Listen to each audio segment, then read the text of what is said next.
Leitura dos Atos dos Apóstolos.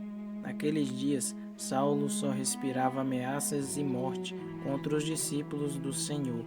Ele apresentou-se ao sumo sacerdote e pediu-lhes cartas de recomendação para as sinagogas de Damasco, a fim de levar presos para Jerusalém os homens e mulheres que encontrasse seguindo o caminho. Durante a viagem, quando já estava perto de Damasco, Saulo de repente viu-se cercado por uma luz que vinha do céu. Caindo por terra, ele ouviu uma voz que lhe dizia: Saulo, Saulo, por que me persegues? Saulo perguntou: Quem és tu, Senhor? A voz respondeu: Eu sou Jesus, a quem tu estás perseguindo. Agora levanta-te, entra na cidade, e ali te será dito o que deves fazer. Os homens que acompanhavam Saulo ficaram mudos de espanto, porque ouviam a voz, mas não viam ninguém. Saulo levantou-se do chão e abriu os olhos, mas não conseguia ver nada. Então pegaram nele pela mão e levaram-no para Damasco. Saulo ficou 3 dias sem poder ver, e não comeu nem bebeu. Em Damasco havia um discípulo chamado Ananias. O Senhor o chamou numa visão: Ananias. E Ananias respondeu: Aqui estou, Senhor. O Senhor lhe disse: Levanta-te, vai à rua que se chama Direita e procura, na casa de Judas, por um homem de Tarso chamado Saulo. Ele está rezando. E numa visão, Saulo contemplou um homem chamado Ananias, entrando e impondo-lhe as mãos para que recuperasse a vista. Ananias respondeu: Senhor, já ouvi muitos falarem desse homem e do mal que fez aos teus fiéis que estão em Jerusalém. E aqui em Damasco ele tem plenos poderes recebidos dos sumos sacerdotes para prender todos os que invocam o teu nome. Mas o Senhor disse a Ananias: Vai, porque esse homem é um instrumento que escolhi para anunciar o meu nome aos pagãos, aos reis e ao povo de Israel. Eu vou mostrar-lhe quanto ele deve sofrer por minha causa. Então Ananias saiu, entrou na casa e impôs as mãos sobre Saulo, dizendo: Saulo, meu irmão, o Senhor Jesus, que te apareceu quando vinhas no caminho, ele me mandou aqui para que tu recuperes a vista e fique cheio do Espírito Santo. Imediatamente caíram dos olhos de Saulo como que escamas, e ele recuperou a vista. Em seguida Saulo levantou-se e foi batizado. Tendo tomado alimento, sentiu-se reconfortado. Saulo passou alguns dias com os discípulos de Damasco e logo começou a pregar nas sinagogas, afirmando que Jesus é o Filho de Deus. Palavra do Senhor. Graças a Deus. Salmo responsorial 116. Ide por todo o mundo, a todos pregai o Evangelho. Ide por todo o mundo, a todos pregai o Evangelho. Cantai louvores ao Senhor, todas as gentes, povos todos, festejai-o. Ide por todo o mundo, a todos pregai o Evangelho. Pois comprovado é o seu amor para conosco, para sempre ele é fiel. Ide por todo o mundo, a todos pregai o Evangelho. Ide por todo o mundo, a todos pregai o Evangelho. Proclamação do Evangelho de Jesus Cristo segundo João. Glória a vós, Senhor. Naquele tempo, os judeus discutiam entre si, dizendo: Como é que ele pode dar a sua carne a comer?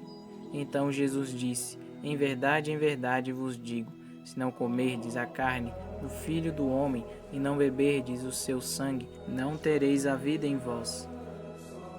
Quem come a minha carne e bebe o meu sangue tem a vida eterna, e eu o ressuscitarei no último dia, porque a minha carne é verdadeira comida e o meu sangue verdadeira bebida. Quem come a minha carne e bebe o meu sangue permanece em mim e eu nele. Como o Pai que vive me enviou, e eu vivo por causa do Pai, assim o que me come viverá por causa de mim. Este é o pão que desceu do céu, não é como aquele que os vossos pais comeram, eles morreram. Aquele que come este pão viverá para sempre. Assim falou Jesus, ensinando na sinagoga em Cafarnaum. Palavra da salvação. Glória a vós, Senhor. Entre tantas coisas belas e profundas que vêm de Jesus, o seu testamento de vida está aqui. É Ele mesmo que se dá. Sempre esperamos receber algo material de quem parte. Jesus não nos dá coisas materiais nem terrenas, mas Ele nos dá seu próprio corpo e seu próprio sangue. Olhemos para Jesus na cruz, seu corpo pregado e dilacerado pelas maldades humanas. É Ele dando-se para a nossa salvação. Seu sangue derramado na cruz é o sangue que nos dá vida. Por isso, quando contemplo o seu mistério na cruz, contemplo o mistério de Deus amando-me, dando-se, doando-se por mim. Aquilo que acontece no Calvário desce para a minha vida, porque antes mesmo do Calvário ele se deu na Eucaristia, e ele se dá em cada Eucaristia por nós. Quem não comer a minha carne não terá a vida. Podemos até estranhar como vamos comer a carne, mas é comer mesmo a carne dele, pois o corpo dele é dado como alimento a nós. Se estão procurando a vida em qualquer alimento humano e material, qualquer alimento nos sacia de forma superficial. Agora, quem nos alimenta para a eternidade é o alimento que vem do céu. Já não são mais necessários bois, carneiros, cordeiros, qualquer outro sacrifício, porque o único que nos salva é o sacrifício do próprio Deus, imolado no corpo e no sangue do seu Filho. Aproximemo-nos da Eucaristia, aproximemo-nos do mistério da nossa fé, convictos de que comendo a carne e bebendo o sangue de Jesus, temos em nós a vida de Jesus. Quem come a minha carne e bebe o meu sangue, permanece em mim e eu nele. Precisamos permanecer em Jesus e deixar que Ele permaneça em nós, estabeleça-se e more em nós. Precisamos ter a vida de Jesus em nós. Não basta receber a Eucaristia e acharmos que, de uma forma mágica, a vida de Deus está em nós. Eucaristia é compromisso de vida que se transporta e transforma-se para vivermos a vida dele em nós. Deus transportou-se, veio até nós e agora vamos até ele e permitimos que a vida dele esteja em nós. Eucaristia é compromisso e transubstanciação. O mistério da Eucaristia é a transformação da substância do pão e do vinho no corpo e no sangue de Jesus.